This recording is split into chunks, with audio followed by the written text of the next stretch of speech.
Maharashtra extreme file हा चित्रपट मध्ये काम करणार आहेत. काय नेमकी तुमची भूमिका असणार आहे आणि हा चित्रपट करायचा विचार का आला? चित्रपट एक कलाकाराच्या विचारात असा नसतो. आता स्क्रिप्ट आली माझ्याकडे, तर स्क्रिप्ट आल्यानंतर मला असं वाटलं की हा चित्रपट आपण करायला हवा. ह्या चित्रपटातून बरंच अवेअरनेस होणार आहेत. आणि 4 महिने मी बिग बॉसच्या घरात होते, त्या काळात काय झालं ह्या गोष्टीची मला जराही कल्पना नव्हती.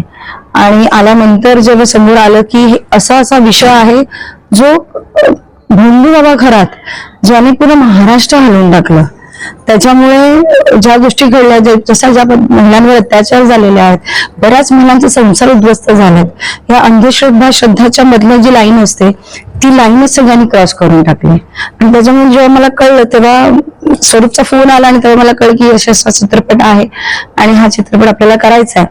तर मी थोडा विचार केला, पण विचार केल्यानंतर मला असं वाटलं की त्या दरम्यान जेव्हा फोन आले तेव्हा एक फोन आला मला अचानक, आणि थोडस ते अशा पद्धतीने फोन होता की जसं की हा मी चित्रपट करू नये, मला दबाव देण्यात आला की तुमचं राजकीय करिअर उद्ध्वस्त होईल, तुम्ही हा चित्रपट न करणं उत्तम राहील. तर मला तो असं वाटलं की हा दबाव माझ्यावर का टाकतात. मी ह्या निगेटिव्हिटीला पॉझिटिव्हिटी मध्ये शिफ्ट केला आणि असं वाटलं की आपण हा चित्रपट करायला पाहिजे. हा चित्रपट करून लोकांबरोबर समोर जे काही खरं आहे ते आणलं पाहिजे. दबाव का धमकीचे फोन आहे? धमकी प्लस दबाव, म्हणजे दबावच प्लस धमकी म्हणतो आपण, कारण की हा करू नये म्हणून जो दबाव दिला जातो, धमकी दिली जाते की तुमचं राजकीय करिअर उद्ध्वस्त होईल, ह्याला आपण धमकीच म्हणतो.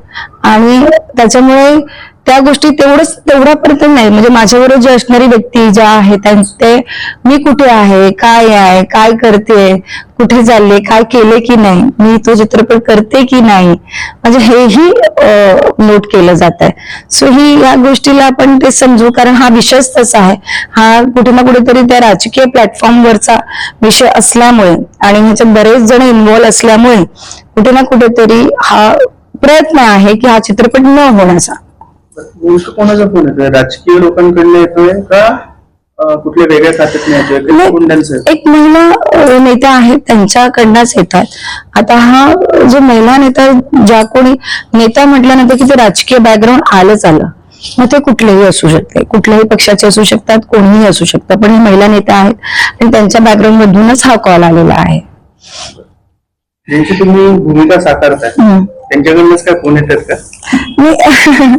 असं आपण नाही सांगू शकत की कोणाचा फोन येतोय, पण वेळ आली तर तेही नाव मी लवकरच डिक्लेअर करेन. पण आतापर्यंत तेवढा फोन करून थांबलेत, त्यामुळे मी वाट बघते की दुसरा कॉल येण्याचं, की आता मी चित्रपट साईन केलेली आहे आणि चित्रपट करते आणि हे कन्फर्म झालेलं की मी फिल्मचं शूटिंग करते आणि शूटिंग आमचं ह्या महिन्यात फ्लोअरला जाईल. त्यामुळे आतापर्यंत त्यांचा फोन आला किंवा जरा पण मला कुठेतरी वाटलं की इथे काहीतरी गडबड होते, तर मग मी नक्कीच नाव ओपन करेन. सुषमा अंधारेंनी सांगितलंय की किरीट सोमय्यांना खरंच रोल द्या.